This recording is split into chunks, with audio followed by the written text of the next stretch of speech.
உமக்கு மேல் ஒருவரும் இல்லையே, எல்லோருக்கும் மேலாக உயர்ந்தவர். உமக்கு மேல் ஒருவரும் இல்லையே. அல்லேலூயா, அல்லேலூயா, அல்லேலூயா, ஆமென். அல்லேலூயா, அல்லேலூயா, அல்லேலூயா, ஆமென். ஒருவரால் சிருஷ்டிக்கப்படாமலே. இப்பொழுது கூட இயேசு கிறிஸ்துவோடைய சிலுவை பாடுகள் பற்றி அநேக செய்திகளை பார்த்தோம். இன்றும் கூட ஒரு சில செய்திகளை அதில் பார்க்க போகிறோம். இயேசு கிறிஸ்துவோடைய பாடுகள்னு பார்த்தா சங்கீதம் 22, அப்புறம் ஏசாயா 53, அப்புறம் லேவியராகம புஸ்தகத்தில் அந்த பலிகள், சர்வாங்க தகன பலி, போஜன பலி, சமாதான பலி, பாவ நிவாரண பலி, குற்ற நிவாரண பலி, அதை எல்லாமே பின்னாடி பிரதிஷ்டை பலிகள் அதெல்லாம் பார்த்தோம். இதெல்லாம் இருக்க இயேசு கிறிஸ்துவோடைய சிலுவை பாடுகள் மத்தேயு, மார்க், லூக்கா, யோவான் சுவிசேஷங்கள்லாம் பார்த்துருக்குறோம். இன்றைக்கு பொதுவாக நாம் கவனிக்காத, கவனம் கொடுக்காத ஒரு பகுதியை நாம் பார்க்க போகிறோம். இயேசு கிறிஸ்துவோடைய பாடுகள் பற்றி அங்கே தீர்க்க தரிசனமாய் சொல்லப்பட்டிருக்கிற வசனங்கள். சங்கீதம் 69, சங்கீதம் 69 தான் 69 தான் அவருடைய மனப்போராட்டங்கள் பற்றி அதிகமாய் சொல்லியிருக்கிறது. அங்கே தான் என் ஆகாரத்தில் கசப்பு கலந்து கொடுத்தார்கள், தாகத்துக்கு காடியை குடிக்க கொடுத்தார்கள், அப்படியெல்லாம் எழுதியிருக்கு. அதில் அது மாதிரி காட்டி கொடுத்தவனுடைய பெயர் ஜீவ புஸ்தகத்திலிருந்து கிறுக்கப்பட்டு போவதாக அப்படியெல்லாம் எழுதியிருக்கு. இதை பற்றி இப்போ இவ்வளோதான் சொன்னேன். நான் இன்றைக்கு சங்கீதம் 69 கொஞ்சம் வாசித்து இயேசுடைய பாடுகள், அவருடைய தழும்புகள், காயங்கள், அதுதான் நம்முடைய சுகத்துக்காக கர்த்தர் செலுத்தின கரையம் அப்படின்னா, இப்போ அவைகளை நாம் நன்றாய் அறிந்திருக்கிறது மிகவும் அவசியமாக இருக்கிறது. சர்வாங்க தகன பலி, போஜன பலி, சமாதான பலியை பற்றி கூட பார்த்தோம். பாவ நிவாரண, குற்ற நிவாரண பலியை பற்றி கொஞ்சம் பார்த்துட்டு விட்டுட்டோம். அதையும் கூட நம்ம பார்க்க வேண்டியிருக்கும். இப்பொழுது சங்கீதம் 69 அவருடைய பாடுகள் பற்றி தீர்க்க தரிசனமாய் சொல்லப்பட்ட பகுதி, அதை நாம் சற்று கவனிப்போமாக. இந்த சங்கீதம் தாவீதினால் எழுதப்பட்டது. தாவீது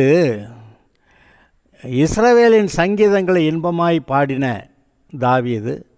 அதான் சொல்கிறா, யாக்கோபின் தேவனால் அபிஷேகம் பண்ணப்பட்டு இஸ்ரவேலின் சங்கீதங்களை இன்பமாய் பாடின தாவீது அப்படின்னு சொல்லியிருக்கிற அந்த தாவீது இஸ்ரவேல் தேசத்துக்கான சங்கீதங்கள், இஸ்ரவேலின் சங்கீதங்கள்னு பொதுவாக சொல்லுவோம். இஸ்ரவேலர் தங்களுடைய வாழ்நாள் முழுவதும் பயன்படுத்தின அந்த சங்கீதங்கள் இந்த சங்கீத புஸ்தகத்தில் நிறையா இருக்குது. அதில் இயேசுடைய பாடுகளை பற்றி சொல்லியிருக்கிறதுல சங்கீதம் 22, இந்த சங்கீதம் 69. இன்றைக்கு 69 பற்றி நாம் சற்று பார்க்க போகிறோம். சோஷனீம் வாத்தியத்தில் வாசிக்க ராகத்தலைவனுக்கு ஒப்புவிக்கப்பட்ட தாவீதின் சங்கீதம். ராகத்தலைவனுக்கு சங்கீதத்தை பாடிட்டு இந்த ராக நீ போட்டுக்க அப்படின்னு சொல்லி ராகத்தலைவனுக்கு ஒப்புவிக்கப்பட்ட சங்கீதம் தாவீதின் சங்கீதம்னு பார்க்குறோம். சரி, இதில் மொத்தம் 36 வசனங்கள் இருக்கின்றன. கொஞ்சம் பெரிய சங்கீதம்தான், அதனால் முடிந்த மட்டுக்கு நாம் பார்க்கலாம். தேவனே என்னை ரட்சியும், வெள்ளங்கள் என் ஆத்மா மட்டும் பெருகி வருகிறது.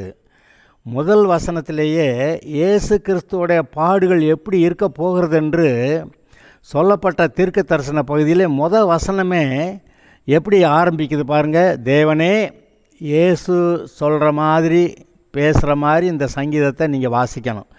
தாவீதோடைய சங்கீதமாக இருந்தாலும் இயேசுவே ஜெபம் பண்ணின மாதிரி இந்த ஜெபமாக இந்த சங்கீதத்தை நீங்கள் வாசிங்கன்னா நல்லா விளங்கிடும். தேவனே என்னை ரட்சியும், வெள்ளங்கள் என் ஆத்துமா மட்டும் பெருகி வருகிறது. ஆழமான உளையில் அமிழ்ந்திருக்கிறேன், நிற்க நிலை இல்லை, நிலையாத ஜலத்தில் ஆழ்ந்திருக்கிறேன், வெள்ளங்கள் என்மேல் புரண்டு போகிறது. ஆரம்பிக்கும் போதே வெள்ளங்களின் ஆத்மா மட்டும் பெருகி வருகிறதுன்னு, இப்போ நிற்க நிலையில்லை, நிலையாத ஜலத்தில் ஆழ்ந்திருக்கிறேன், வெள்ளங்கள் என்மேல் புரண்டு போகிறதுன்னு. நான் கூப்பிடுகிறதுனால இளைத்தேன், என் தொண்டை வறண்டு போயிற்று, என் தேவனுக்கு நான் காத்திருக்கையால் என் கண்கள் பூத்து போயிற்று. அவர் எப்பேற்பட்ட மனநிலையோடு ஜெபம் பண்ணியிருக்கிறாருங்கிறதையும் நம்ம இதில் கொஞ்சம் கவனிக்கலாம். நிமித்தமில்லாமல் என்னை பகைக்கிறவர்கள் என் தலைமயிரிலும் அதிகமாக இருக்கிறார்கள். இந்த பரிசேயர் சதுசேயர் ஆசாரியர்களுக்கு மட்டும்தான் இவரை கொலை செய்ய வேண்டும் என்ற ஆசை இருந்தாலும் கூட இன்னும் எவ்வளவோ பேர் இயேசுவுக்கு விரோதமாக அங்கே கூட்டம் கூடினார்கள் அப்படியெல்லாம் பார்க்குறோம். அந்த கூட்டம் கூடினதை பற்றி நம்ம சங்கீதம் 2லையும் நம்ம வாசிக்கலாம். ஆனால் இங்கே இப்போக்கி நம்ம இதை பார்க்கலாம். நிமித்தமில்லாமல் என்னை பகைக்கிறவர்கள் என் தலைமயிரிலும் அதிகமாக இருக்கிறார்கள். எது பொய்யாவே தீர்க்க தரிசனம் சொல்லிட்டாருன்னு நினைக்கிறீங்களோ? தலைமயிரிலும் அதிகமானா அப்போ எவ்வளோ அதிகமான சத்துருக்கள் இயேசுவுக்கு விரோதமாக எழுப்பினார்கள். வீணாக எனக்கு சத்துருக்களாகி என்னை சங்கரிக்க வேண்டும் என்றிருக்கிறவர்கள் பலத்திருக்கிறார்கள். வீணாக எனக்கு சத்துருக்களாகி அந்த ஒப்பு கொடுக்குற வேலையை மட்டும்தான் இந்த யூதர்கள் செஞ்சாங்க. ஆனால் இவங்களோட சேர்ந்துக்கிட்டு எவ்வளவு பேர் ஆர்ப்பாட்டம் பண்ணாங்க, சிலுவையில் அறையணும்னு சொன்னாங்க. அதெல்லாம் பார்க்கும்போது வீணாக எனக்கு சத்துருக்களாகி என்னை சங்கரிக்க வேண்டும் என்று இருக்கிறவர்கள் பலத்திருக்கிறார்கள். அதாவது இவங்க போய் சிலுவையில் அறையலை, ஆனால் அந்த கூட்டத்தில் சேர்ந்ததுனால இவர்களுக்கும் அதே தண்டனை வரும் என்று நீங்கள் நினைத்து பாருங்கள். இன்றைக்கும் ஒரு கூட்டத்தில் அங்கே பெரிய ஆர்ப்பாட்டம் அடிதடி எல்லாம் இருந்தால் அடிதடி செய்யாதவங்க கூட அந்த கூட்டத்தில் தான் மாட்டுவான். பார்த்தீங்களா? ஏன் அங்கே போனால் அந்த கூட்டத்தில் இவன் சப்போர்ட் பண்ணுறான், அப்போ அதனால் அந்த தண்டனை அங்கே வருது. அதுபோல் இங்கே நீங்கள் பாருங்கள், வீணாக எனக்கு சத்துருக்களாகி என்னை சங்கரிக்க வேண்டும் என்று இருக்கிறவர்கள் பலத்திருக்கிறார்கள். நான் எடுத்துக்கொள்ளாததை நான் கொடுக்க வேண்டியதாயிற்று. திருடினதை கொடுக்கலாம், திருடாமல் இருக்கிறப்ப கொடுறான்னா தேவனே நீர் என் புத்தியீனத்தை அறிந்திருக்கிறீர், என் குற்றங்கள் உமக்கு மறைந்திருக்கவில்லை. என் புத்தியீனத்தை அறிந்திருக்கிறீர்ங்கிறது ஒருவேளை இயேசு சொன்ன மாதிரி தெரியுதான்னாக்க இப்போக்கு அதை பற்றி ரொம்ப ஒன்றும் பேச வேண்டாம். ஆனால் அவர் தான் ஜெபம் பண்ணார், கூடுமான அந்த பாத்திரம் என்னை விட்டு நீங்கள் கடவுதுன்னு. மற்ற எல்லா விஷயங்கள்லேயும் சரியாக இருந்தார். இப்போ அந்த ஒரு விஷயத்தில் மாத்திரம் விலகி கூடுமான அந்த பாத்திரம் என்னை விட்டு நீங்கட்டும்னு ஜெபம் பண்ணதை நினச்சி பாருங்கள். அந்த விதத்தில் அவர் பிதாவாகி தேவனுடைய சித்தத்துக்கு கொஞ்சம் விலகி நிற்கிறத பார்க்குறோம். ஏன்னா அவ்வளோ பயங்கரம். சேனைகளின் கர்த்தராகிய ஆண்டவரே, உமக்காக காத்திருக்கிறவர்கள் என் நிமித்தம் வெட்கப்பட்டு போகாதிருப்பார்களாக. இவர் பெரிய குற்றவாளி மாதிரி இவரை கொண்டு போய் சிலுவையில் அறையிறாங்க, மரத்தில் கட்டி வச்சு அடிக்கிறாங்க, தலையில் முள்ளாலான கிரீடம் செஞ்சு வச்சு அடிக்கிறாங்க, தாடியை பிடுங்குறாங்க. இவங்க தான் இந்த இயேசுனார் தான் பெரிய குற்றவாளி மாதிரி எல்லாரும் நின்று அங்கேருந்து ஆர்ப்பரிக்கிறாங்க. இவரை கொலை செய்யணும், மரண தண்டனை விதிக்கணும், சிலுவையில் அறையணும் எம்படி பேசுனாங்க. இவர்கள் இப்படியே செய்கிறதுனால இயேசு அவ்வளவு பாடுபடுகிறதுனால இப்போ அவர் ஒரு ஜெபம் பண்ணுறாரு. இயேசுவை பின்பற்றினவர்கள், அந்த காலங்களில் இயேசுவை பின்பற்றினவர்களை அவங்களையும் சேர்த்து அந்த ஆட்கள் கண்டபடி பேசியிருப்பாங்களா இல்லையா? அதை நினச்சி பாருங்கள். தேவனே, சேனைகளின் கர்த்தராகிய ஆண்டவர்,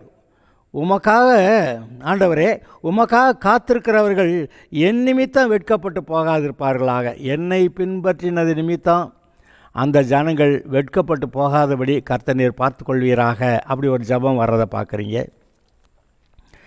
இஸ்ரவேலின் தேவனே உம்மை தேடுகிறவர்கள் என் நிமித்தம் நாணமடையாதிருப்பார்களாக. இப்போது நம்ம நினைக்கிறோம், இயேசுவை ஏற்றுக்கிட்டு அந்த சர்ச் கார்டாக போகிற, பைபிளையாக தூக்கணும் அப்படின்னா வெட்கப்பட்டுக்கிட்டு பைபிளை ஒழிச்சு வச்சு கொண்டு வர்றது, சர்ச்சுக்கு தான் போகிறேன்னு சொல்லாமல் வர்றது, அதெல்லாம் ஒரு விதத்தில் வெட்கப்பட்ட மாதிரி தானே இருக்குது. அது மாதிரி இங்கே இவர் என்ன பண்ணுறாரு, உம்மை தேடுகிறவர்கள் என் நிமித்தம் நாணமடையாதிருப்பார்களாக. இயேசு தேவனுடைய குமாரன், அவர் மேசியா, அபிஷேகம் பண்ணப்பட்டவர், மனுஷனுடைய பாவங்களுக்காக பரிகாரம் செய்ய வந்தவர். இவர் சிலுவையில் தொங்குறதை பார்த்து ஐயா அம்பிடுத்தானா கதை அப்படின்னு சொல்லி எல்லாரும் கேவலமாக பேசும்போது கர்த்தரை பின்பற்றினவர்கள் நாணமடையாதிருக்கும்படிக்கு கர்த்தாவே நீர் உதவி செய்யணும். எந்தெந்த விதத்தில் ஜெபம் பண்ணுறாருன்னு பாருங்களேன். இன்றைக்கு நம்முடைய கிறிஸ்தவ வாழ்க்கையிலே உண்டாகக்கூடிய எல்லா மனநிலையும் நீங்கள் அங்கே பார்க்குறீங்க. அதுக்காக கர்த்தர் ஜெபம் பண்ணதை பார்க்குறீங்க. உமது நிமித்தம் நிந்தையை சகித்தேன். பிதாவாகிய தேவன் நிமித்தம் இயேசு சொல்கிறார், நான் எனக்கு வந்த நிந்தையெல்லாம் நான் சகித்தேன். லச்சை என் முகத்தை மூடிற்று. லச்சைன்னா கேவலம். எல்லாரும் பார்க்குறாங்க, தேவனுடைய குமாரன்னா இப்போ இறங்கி வரட்டும், நாங்கள் நம்புகிறோம். அநேகரை ரட்சித்தான், தன்னைத்தானே ரட்சித்து கொள்ள திராணி இல்லை. அப்படியெல்லாம் சொல்லும்போது அந்த நிந்தை, அந்த கேவலம், அப்புறம் ஒரு நேரத்தில் பார்த்திங்கனாக்க அவரை நிர்வாணமாக்கி சிலுவையில் அறையிறதெல்லாம் பார்க்குறீங்க. அப்போ இதெல்லாம் நடந்தபோது நிறைய பேருக்கு உண்மையிலே ஒரு தேவனுடைய குமாரன் தானே, என்ன இப்படியெல்லாம் ஆகிக்கிட்டு இருக்கு அப்படின்னு சொல்லி அதாவது அவங்களுக்கே வெட்கப்பட்டு கேவலப்பட்டு போகாத அளவில் நீங்கள் அவங்கள கவனிக்கணும். அதாவது விசுவாசிகளுடைய இருதயம் கர்த்தருக்குள்ளே உறுதியாய் திடனாக இருக்க வேண்டும். அதுக்கேற்ற ஒரு அபிஷேகம் இயேசுவை பின்பற்றினவர்களுக்கு இருக்கட்டும் அப்படின்னு இயேசு இங்கே ஜெபம் பண்ணுறதை நீங்கள் பார்க்குறீங்க. என் சகோதரருக்கு வேற்று மனுஷனும் என் தாயின் பிள்ளைகளுக்கு அந்நியனுமானேன். அந்த வீட்டுக்குள்ளே தான் இருக்கிறாரு. மீதி சகோதர சகோதரிகள் இருக்கிறாங்க. மரியாளுக்கும் யோசேப்புக்கும் இவர் யாருன்னு தெரியும். ஆனால் அவங்களுக்கு தெரியாது, அந்த சகோதரர்களுக்கு தெரியாது. அவங்கெல்லாமே இவரை எவ்வளவு பேசுகிறாங்கன்னா, என் சகோதரருக்கு வேற்று மனுஷனும். அப்போ குடும்பத்தில் கூட பிறந்த ஆள் கிடையாது, எவனோ ஒருத்தன் போடாவேன் அப்படின்னு சொல்கிற மாதிரி வேற்று மனுஷனும் என் தாயின் பிள்ளைகளுக்கு அந்நியனுமானேன். இயேசு கிறிஸ்து முதற் பிறந்தவர். அவர் மரியாள் தன்னுடைய முதற் பேரான குமாரனை பெருமளவும் யோசேப்பு அவளை அறியாதிருந்தான் போட்டிருக்கு. ஆனால் இயேசு கிறிஸ்து பிறந்த பிறகு யோசேப்புக்கும் மரியாளுக்கும் பிள்ளைகள் இருந்திருக்கிறார்கள். அதான் 3 அந்த பையங்க பேர் எழுதியிருக்கு. பொம்பளை பிள்ளைங்க எல்லாம் இங்கே இருக்கிறாங்களே அப்படின்லாம் எழுதியிருக்கு. அதை சொல்கிறப்ப என் தாயின் பிள்ளைகளுக்கு அந்நியனுமானேன். யோசேப்புடைய குமாரன் என்று எண்ணப்பட்டாலும் கூட யோசேப்புக்கு பிறந்தவர் கிடையாது. ஆனால் மரியாளுக்கு பிறந்தவர். மரியாளுக்கு இன்னும் பின்னாடியே பிள்ளைங்க இருக்கிறாங்க. என் தாயின் பிள்ளைகளுக்கு அந்நியனுமானேன். அப்போ அந்த வீட்டுக்குள்ளேயே இயேசு கிறிஸ்துவை எந்த அளவுக்கு தள்ளி வச்சிருக்கிறாங்கன்னு நீங்கள் சற்று கவனிக்கலாம். உம்முடைய வீட்டை குறித்து உண்டான பக்தி வைராக்கியம் என்னை பட்சித்தது. உம்மை நிந்திக்கிறவர்களுடைய நிந்தனைகள் என் மேல் விழுந்தது. உம்முடைய வீட்டை குறித்து உண்டான பக்தி வைராக்கியம் என்னை பட்சித்தது. அதாவது ஒரு தடவை பஸ்கா பண்டிகைக்கு போனபோது அங்கே எல்லாருமா தேவனுடைய ஆலயத்துக்குள்ளே விற்கிறவர்களும் வாங்குகிறவர்களுமா அதே வியாபார ஸ்தலமாக மாற்றப்பட்டிருந்ததுனால கர்த்தருக்கு இயேசுவுக்கு கோபம் வந்து சவுக்கெடுத்து கயிற்றுனால சவுக்கெடுத்து அங்கே இருக்கலாம் அடித்து அங்கே காசு கடை பலகைகளை கவுத்து விட்டு அவங்களெல்லாம் விரட்டி விட்டார். ஆடுகளெல்லாம் விரட்டி விட்டார், புறாக்களெல்லாம் துரத்தி விட்டார் அப்படின்லாம் நீங்கள் பார்க்குறீங்களே. அந்த சமயத்தில் அப்பைக்கு உடனே சீஷர்கள் கண்டுபிடிக்கலை. ஆனால் பின்னாடி அவங்க புரிஞ்சுக்கிட்டாங்களாம். அவரை உம்முடைய வீட்டை குறித்து உண்டான பக்தி வைராக்கியம் என்னை பட்சித்ததுன்னு அவங்களுக்கு ஞாபகம் வந்துச்சான். அப்போ ஓஹோ, அப்போ இயேசுவானவர் தேவனுடைய வீடாகிய ஆலயத்தில் இவங்க வியாபார ஸ்தலமாக அதை மாற்றினதுனால, அவருக்கு பக்தி வைராக்கியம் வந்ததுனால தான் அந்த மாதிரி கயிறை சவுக்கா மாற்றி அடித்தார் அப்படிங்கிறத பின்னாடி புரிஞ்சுக்கிட்டாங்கன்னு அங்கே எழுதியிருக்கு. நமக்கு புரிகிறது, இப்போ இந்த வசனமெல்லாம் வாசித்து கேட்டிருக்கிறதுனால நமக்கு புரிகிறது, கர்த்தருடைய வீட்டை குறித்து உண்டான பக்தி வைராக்கியம் இயேசுவை பட்சித்தது. அதனால தான் அம்புட்டு செஞ்சுருக்கிறார். அந்த ஆலயத்துக்குள்ளே இருந்த விற்கிற வாங்குகிற எல்லாரையும் துரத்தி விட்டு காசு பலகைகளில் கவுத்து விட்டு, அது என்ன பண்ணுவாங்க, அந்த வெளியூர்லேருந்து வர்றவங்க கர்த்தருக்கு காணிக்கை செலுத்தணும்னா இஸ்ரவேலின் காணிக்கையை தான் செலுத்தணும். அந்த காசு இஸ்ரவேல் காசு தான் செலுத்தணும். மற்ற தேசத்துலேருந்து வர்றப்ப அந்த காசை கொடுத்துட்டு இந்த இஸ்ரவேல் காசை மாற்றி அதை கொண்டு போய் காணிக்கையாக செலுத்துவாங்க. அதனால் மணி எக்ஸ்சேஞ்ச் அது வேறு அங்கே நிறையா நடந்துச்சு. சரி, அதெல்லாம் பிஸ்னஸாக போனதுனால என்னுடைய பிதாவுடைய வீட்டை நீங்கள் என்ன கள்ளர் குகையாக்கினீங்களா? கள்ளர் குகையாக்கினீங்கன்னு சொல்கிற அளவுக்கு போகுதுன்னா இங்கே இடத்துல இந்த இடத்துல அது அங்கே நீங்கள் சுவிசேஷத்தில் வாசிக்கலாம். அங்கே கள்ளர் குகையாக்கினார்கள்னு நினைக்கிற போதெல்லாம் அப்போ என்ன மாதிரி பிஸ்னஸ் நடந்திருக்குது, அதை நம்ம சற்று கவனித்து பார்க்கணும். கள்ளர் குகையாக்கினார்கள்னு சொன்னால் அப்படி ஆக்கியிருக்காங்கன்னா அப்போ என்ன மாதிரி பிஸ்னஸ்ஸு? 2 ரூபா பெருமானதை 7 ரூபா கொடு அப்படின்னு சொல்லி, வேறு வழி இல்லை. வெளியூர்லேருந்து வந்தவங்கெல்லாம் இந்த மாதிரி காசை கொடுத்துட்டுதான் அந்த ஆடு அல்லது புறா அங்கே அதெல்லாம் வாங்கி அங்கே பலி செலுத்தியிருப்பாங்க. என் ஆத்மா வாடும்படி உபவாசித்து அழுதேன், அதுவும் எனக்கு நிந்தையாய் முடிந்தது. இதெல்லாம் இயேசுவோடைய அனுபவம் தானா இல்லையா? நமக்கு அதெல்லாம் தெரியாது. இதெல்லாம் வாசிக்கலைன்னா இயேசு எப்பேற்பட்ட அப்படி அனுபவங்கள் வழியாக போயிருக்கிறாரெல்லாம் நமக்கு தெரியாது. அதை பாருங்கள், இப்படி என் ஆத்மா வாடும்படி உபவாசித்து அழுதேன், அதுவும் எனக்கு நிந்தையாக முடிந்தது. எல்லாரும் அதையும் கூட இப்படி உபவாசி ஜெபம் பண்ணிக்கிட்டு இருக்கிறத பாரு கேவலம் அப்படின்னு சொல்லிட்டு மற்றவங்கெல்லாம் வீட்டாரும் சுற்றி இருக்கிறவர்களும் என்னெல்லாமோ பேசுகிறதெல்லாம் நமக்கு இது புரியுது. இரட்டை என் உடுப்பாக்கினேன், அப்பொழுதும் அவர்களுக்கு பழமொழியானேன். உபவாசம் பண்ணால் பத்தாதுன்னு சொல்லி ரட்டுடுத்தி நான் துக்கமாக இருக்கேன் அப்படின்னு சொல்லி, அதுக்கு தானே ரட்டு உடுத்துறது. அப்படி ரட்டு உடுத்தியிருந்தால் அதுவுமே அவர்களுக்கு நான் பழமொழியானேன். அது ஒரு கேவலமாக பேசுகிறதுக்கு காரணமாயிற்று அப்படிங்கிறாரு. வாசலில் உட்கார்ந்திருக்கிறவர்கள் எனக்கு விரோதமாக பேசுகிறார்கள், மதுபானம் பண்ணுகிறவர்களின் பாடலானேன். அப்பா, யாருக்கோ பேசுகிறவங்க கடைசிக்கு இயேசுநாதருக்கு இப்படித்தான் தண்ணியை போட்டுட்டு இயேசுநாதரை கேலி பண்ணி எவ்வளவோ பேசியிருக்கிறாங்கங்கிறது இதை பார்த்து தான் நமக்கு விளங்குது. ஆனாலும் கர்த்தாவே, அனுக்கிரக காலத்தில் உம்மை நோக்கி விண்ணப்பம் செய்கிறேன். இப்படியெல்லாம் இருந்தாலும் கூட அனுக்கிரக காலம், கர்த்தர் நம்ம ஜெபத்தை கேட்கிற அந்த காலகட்டங்கள், அதில் நான் உம்மை நோக்கி விண்ணப்பம் செய்கிறேன்.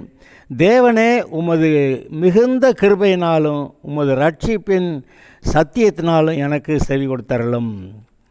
இதை வாசிக்கிறப்போ உங்களுக்கு என்ன விளங்குது? நம்ம நினைக்கிறப்ப இயேசு கிறிஸ்து சிலுவையில் பட்ட பாடினால நமக்காக சம்பாதித்த நன்மைகளை அவர் இலவசமாக கிருபையாக கொடுக்குறார், அது நமக்கு தெரியுது. இவர் பிதாக்கிட்ட உம்முடைய மிகுந்த கிருபையினாலும் உமது ரட்சிப்பின் சத்தியத்தினாலும் எனக்கு செவி கொடுத்தரலாம். அப்போ பிதாவாகிய தேவன் கூட கிருபையாக இயேசுக்கு கொடுக்குறதான அப்பேற்பட்ட காட்சியை எங்கே நீங்கள் பார்க்குறீங்க? பரிசுத்த ஆவியில் நிறைஞ்சு விசுவாசித்து பிதாவுடைய நன்மையை, அதாவது அந்த கிருபையை பெற்றுக்கொள்வதற்கு தன்னை இருதயத்தை திறந்து வச்சிருந்ததை நம்ம பார்க்குறோம்.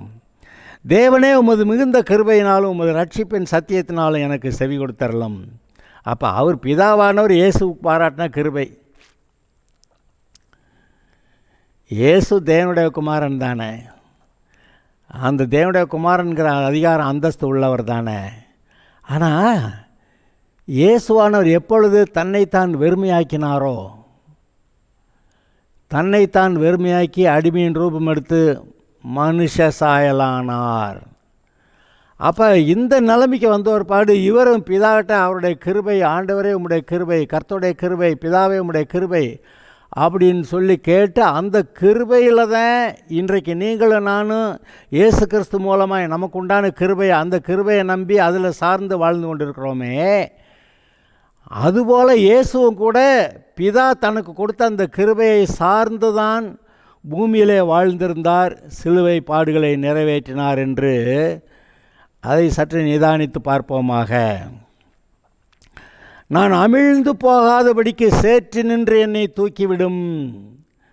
அதாவது சேத்தை அள்ளி வீசிட்டாங்கன்ற மாதிரி மனநிலை தானே அவருக்கு இருக்கப்ப, சேற்று நின்று நான் அமிழ்ந்து போகாதபடிக்கு சேற்று நின்று என்னை தூக்கிவிடும்னா, அப்போ சேர் அள்ளி வீசுகிற மாதிரி அப்படி கேவலமான வார்த்தைகளை பேசியிருக்கிறாங்க. என்னை பகைக்கிறவர்களினின்றும் நிலையாத ஜலத்தினின்றும் நான் நீங்கும்படி செய்யும். என்னை பகைக்கிறவர்கள் யார்? இயேசுவுக்கு விரோதமாக இருக்கிற யாரெல்லாம்? அந்த பரிசேயர், சதுசேயர், ஆசாரியர்கள், வேதபாரகர்கள், அந்த கூட்டமே அங்கே. அந்த கூட்டமெல்லாம் நின்று இயேசுவுக்கு விரோதமாக பகைக்கிறவர்கள். அதாவது இவர் சொல்கிறது சரியில்லை அப்படின்னு சொல்கிறது வேறு, பகைக்கிறது வேறு. சவுல் ராஜா தாவீதை பகைத்து அவனை வெட்டி கொன்றோன்னு எத்தனை முயற்சி பண்ணான்னு பார்த்துருக்கீங்களா? அப்போ தாவீதுக்கும் சவுல் ராஜாவுக்கு என்ன பிரச்சனை? சவுல் ராஜாவாக இருக்கிறான், 40 வருஷம் ராஜாவாக இருக்கிறான். அதுக்கடுத்து தாவீது ராஜாவாக வர்றான். தாவீது ராஜா வர்றாங்கிறதே அவனுக்கு தாங்கலை. அப்போ தாவீதை பகைத்து, அதாவது குமார்த்தியை கல்யாணம் பண்ணி கொடுத்துட்டு அப்புறம் தாவீதை கொலை செய்யணுங்கிறான். அதை அந்த மீகாள் தாவீதை காப்பாற்றி விட்டுறா. அது அவனுக்கு கோபம். அப்புறம் அந்த தாவீதோடைய மனைவி அந்த மீகாளை இந்த சவுல் ராஜா வேற ஒருத்தர் கல்யாணம் பண்ணி கொடுத்துட்றான். அப்போ இதெல்லாம் இது மாதிரியான அநேக காரியங்கள் அங்கே நடக்கிறது. இயேசுவோடைய விஷயத்தில் என்னை பகைக்கிறவர்கள் என்றும் நிலையான ஜலத்தினின்றும் நான் நீங்கும்படி செய்யும். ஜலப்பிரவாகங்கள் என்மேல் புரளாமலும், ஆழம் என்னை விழுங்காமலும், பாதாளம் என்மேல் தன் வாயை மூடி அடைத்து கொள்ளாமலும் இருப்பதாக. இந்த வசனத்தை திரும்ப வாசிக்கிறேன். ஜலப்பிரவாகங்கள் என்மேல் புரளாமலும், ஆழம் என்னை விழுங்காமலும், பாதாளம் என்மேல் தன் வாயை அடைத்து கொள்ளாமலும் இருப்பதாக. இந்த ஜலப்பிரவாகங்கள்ங்கிறது என்னது? ஆழம் என்னை விழுங்காமல்ங்கிறது என்னது? நீங்கள் பைபிளில் எங்கெல்லாம் வெள்ளங்கள்னு வருதோ அதை கர்த்தருடைய பிள்ளைகளுடைய சத்துருக்களாகவே பைபிள் காட்டுகிறது. வெள்ளங்கள் புரண்டு வரும்போது ஆவியானவர் நமக்காக கொடியேற்றுவார். அந்த வெள்ளங்கள், இந்த வெள்ளங்கள் இதே சங்கீதத்தில் முதல்ல என்ன வாசித்தோம்? வெள்ளங்கள் என் ஆத்மா மட்டும் பெருகி வருகிறது, ஆழமான உலையில் அமிழ்ந்திருக்கிறேன், நிற்க நிலையில்லை, நிலையாத ஜலத்தில் ஆழ்ந்திருக்கிறேன், வெள்ளங்களின் மேல் புரண்டு போகிறது. அப்படியெல்லாம் பார்க்குறோம். அப்போ அந்த வெள்ளங்கள்னு பைபிளில் வர்றது எல்லாமே கர்த்தருடைய பிள்ளைகளுடைய சத்துருக்களாக இருக்கிறவர்களை பற்றி பேசக்கூடிய காரியம். என்னையா அவ்வளோ லேசாக சொல்லிட்டீங்களா அப்படின்னா, ஆமாம், லூசிபரும் அவனுடைய வகைராவும் பரலோகத்திலிருந்து கீழே தள்ளப்பட்ட போது பூமியில் பெரிய பிரளயம் உண்டாயிருந்தது. பிரளயம் உண்டாச்சுன்னு அங்கே எழுதலை, ஆனால் உண்டாச்சுன்னு நமக்கு தெரியும். ஆனால் ஆழத்தின் மேல் இருள் இருந்து தேவ ஆவியானவர் ஜலத்தின் மேல் அசைவாடி கொண்டிருந்தார். தண்ணீர், அங்கே சமுத்திரம் எல்லாம் பூமி முழுவதுமே வெள்ளத்தினால் மூடப்பட்டிருந்தது அப்படின்னு பாட்டிருக்கேன். அது எப்போ வந்துச்சு? இந்த லூசிபர் அங்கேருந்து விழுந்தப்போ உண்டான பிரளயம். அந்த வெள்ளம் பிசாசு கொண்டு வந்து எல்லாத்தையும் அழிக்கிறதுக்கு கொண்டு வந்த காரியமாக நீங்கள் கவனிச்சிங்கன்னா நல்லாயிருக்கும். அவ்வளோ லேசாக சொல்லிட்டீங்களா பாஸ்டர்? ஆமாம், ரைட்டு. புதிய ஏற்பாட்டில் சமுத்திரம் இருக்குதுன்னு ஏதாவது போட்டிருக்கா? சமுத்திரம் இல்லைன்னு போட்டிருக்கு. அப்போ பழைய ஏற்பாட்டில் சமுத்திரம் இருந்துச்சு, அது வெள்ளங்கள் வந்துச்சு, ஆழங்கள் அமிழ்ந்து போகிறது, வெள்ளங்களின் மேல் புரண்டு போகாதிருப்பதாக அப்படின்லாம் சொல்லி அந்த வெள்ளங்கள் சத்துரு வெள்ளம் போல் வரும்போது அப்படிலாம் சொல்லியிருக்கேன். எல்லாம் நீங்கள் அநேக வசனங்களை கவனித்து பார்த்தீங்கன்னா இந்த வெள்ளங்கள்னு வர்றதெல்லாம் சத்துரு, கர்த்தருடைய ஜனங்களுக்கு விரோதமாக சத்துரு வருகிறத பற்றி எழுதியிருக்கு. இங்கே ஜலப்பிரவாகங்கள் என்மேல் புரளாமலும், இயேசுவோடைய ஜபங்க இது. அந்த சங்கீதம் 69 இயேசுவோடைய ஜபம் அப்படி தீர்க்க தரிசனமாக இருக்குது. ஆழம் என்னை விழுங்காமலும், பாதாளம் என்மேல் தன் வாயை அடைத்து கொள்ளாமலும் இருப்பதாக. ஓகே, கர்த்தாவே, என் விண்ணப்பத்தை கேட்டருளும். உம்முடைய தயை நலமாயிருக்கிறது. உமது உருக்கமான இரக்கங்களின்படி என்னை கடாட்சி தரலும். இயேசுடைய ஜெபம், உம்முடைய உருக்கமான இரக்கங்களின்படி என்னை கடாட்சி தரலும், காப்பாற்றும். உமது முகத்தை உமது அடியேனுக்கு மறையாதேயும். நான் வியாகுலப்படுகிறேன், எனக்கு தீவிரமாய் செவி கொடுத்தருளும். நீர் என் ஆத்மாவிடத்திலே வந்து அதை விடுதலை பண்ணும். என் சத்துருக்கள் நிமித்தம் என்னை மீட்டுவிடும். தேவரீர் என் நிந்தையையும் என் வெட்கத்தையும் என் அவமானத்தையும் அறிந்திருக்கிறீர். என் சத்துருக்கள் எல்லாரும் உமக்கு முன்பாக இருக்கிறார்கள். நிந்தை அவர்கள் இருதயத்தை பிளந்தது. நிந்தை என் இருதயத்தை பிளந்தது. நான் மிகவும் வேதனைப்படுகிறேன். எனக்காக பரிதவிக்கிறவன் உண்டோ என்று காத்திருந்தேன், ஒருவனும் இல்லை. தேற்றுகிறவனுக்கு காத்திருந்தேன், ஒருவனையும் காணேன். உதவிக்கு யாராவது ஏப்பா கொஞ்ச நேரம் ஜெபம் பண்ணுங்கடான்னு சொல்லிட்டு போகிறார், எல்லாம் தூங்கிட்டாங்க. என் ஆகாரத்தில் கசப்பு கலந்து கொடுத்தார்கள். எல்லாம் தீர்க்க தரிசனங்க அங்கே நிறைவேறுச்சு. என் தாகத்துக்கு காடியை குடிக்க கொடுத்தார்கள். அவர்களுடைய பந்தி அவர்களுக்கு கண்ணியும் அவருடைய செல்வம் அவர்களுக்கு வலையுமாக இருக்க கடவுது. 2 சாபத்தை வேற போட்டு விடுறாரு. அவர்களுடைய கண்கள் காணாதபடி அந்தகாரப்பட கடவுது. அவர்கள் இடுப்புகளை எப்போதும் தள்ளாட பண்ணும். உம்முடைய உக்கரத்தை அவர்கள் மேல் ஊற்றும். உம்முடைய கோபாக்கினை அவர்களை தொடர்ந்து பிடிப்பதாக. அவர்கள் வாசஸ்தலம் பாழாக கடவுது. யார் காட்டி கொடுத்தானே அப்புறம் எதிர்த்து நின்றாங்களே எல்லாரும், அவங்க எல்லாரோட வகைராவையும் சேர்த்து தான் சொல்கிறார். அவர்களுடைய கூடாரங்கள் குடியில்லாமல் போவதாக. தேவரீர் அடித்தவனை அவர்கள் துன்பப்படுத்தி நீர் காயப்படுத்தினவர்களை நோக பேசுகிறார்களே. அக்கிரமத்தின் மேல் அக்கிரமத்தை அவர்கள் மேல் சுமத்தும். அவர்கள் உம்முடைய நீதிக்கு வந்து எட்டாதிருப்பார்களாக. யாருடைய நீதிக்கு? கர்த்தருடைய நீதிக்கு வந்து எட்டாதிருப்பார்களாக. இன்றைக்கி நம்ம ஆளுகள்லாம் விசுவாசிக சுயநீதியை தேடிக்கிட்டு நான் இதில் நீதி இல்லை பேசி அவர் கொடுக்குறதாங்க நீதி. அந்த நீதிக்கு இவர்கள்லாம் வந்து எட்டாதிருப்பார்களாக அப்படின்னு சொல்கிறத பார்க்குறீங்க. ஜீவ புஸ்தகத்திலிருந்து அவர்கள் பேர் கிறுக்கப்பட்டு போவதாக. நீதிமான்களுடைய பேரோட கூட அவர்கள் பேர் எழுதப்படாதிருப்பதாக. நானோ சிறுமையும் துயரம் உள்ளவன். தேவனே, உம்முடைய ரட்சிப்பு எனக்கு உயர்ந்த அடைக்கலமாவதாக. தேவனுடைய நாமத்தை பாட்டினால் துதித்து அவரை ஸ்தோத்திரத்தினால் மகிமைப்படுத்துவேன். கொம்பும் விரிகுழம்பும் உள்ள காளையர்தை பார்க்கலும் இதுவே கர்த்தருக்கு பிரியமாயிருக்கும். சாந்த குணமுள்ளவர்கள் இதை கண்டு சந்தோஷப்படுவார்கள். தேவனை தேடுகிறவர்களே, உங்கள் இருதயம் வாழும். கர்த்தர் எளியவர்களின் விண்ணப்பத்தை கேட்கிறார். கட்டுண்ட தம்முடையவர்களை அவர் புறக்கணியார். வானமும் பூமியும் சமுத்திரங்களும் அவையில் சஞ்சரிக்கிற யாவும் அவரை துதிக்க கடவது. தேவன் சீயோனை ரட்சித்து யூதாவின் பட்டணங்களை கட்டுவார். அப்பொழுது அங்கே குடியிருந்து அதை சுதந்திரித்து கொள்வார்கள். அவருடைய ஊழியக்காரரின் சந்ததியார் அதை சுதந்திரித்து கொள்வார்கள். அவருடைய நாமத்தை நேசிக்கிறவர்கள் அதில் வாசமாயிருப்பார்கள். பாதி சங்கீதத்துக்கு, அதாவது 1/3 ஆஃப் த சங்கீதம் என்னை காட்டி கொடுத்த எனக்கு விரோதமாக இருந்த இவர்களுக்கு மேலே எப்பேற்பட்ட சாபம் வரக்கடவுது அப்படின்னு சொன்ன பகுதியை வாசிக்கிறீங்க. அதில் காட்டி கொடுத்தவன் பேர் ஜீவ புஸ்தகத்திலிருந்து கிறுக்கப்பட்டு போவதாக அப்படியெல்லாம் வாசிக்கிறோம். அந்த பாடுகள் எவ்வளோ பயங்கரம். என் ஆகாரத்தில் கசப்பு கலந்து கொடுத்தார்கள், என் தாகத்துக்கு காடியை குடிக்க கொடுத்தார்கள், அப்படியெல்லாம் இருக்குது. இப்பொழுது இயேசுடைய பாடுகளை பற்றி அந்த சங்கீதம் 22 ஏசாயா 53 இதையும் சேர்த்து நீங்கள் வாசித்து அதை நீங்கள் தியானிக்க வேண்டும். இதுக்கு ஒரு டைம் எடுக்கணும். நீங்கள் தியானம் பண்ணுங்கள். அந்த காரியங்கள் உங்களுடைய இருதயத்தில் ஒரு வெளிப்பாடாக வரும்.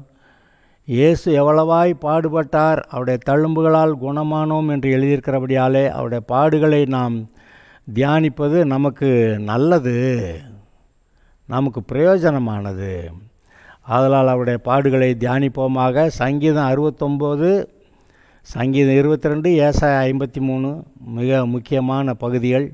இதை வாசியுங்கள், தியானியுங்கள். கர்த்தர் உங்களை ஆசீர்வதிப்பார்.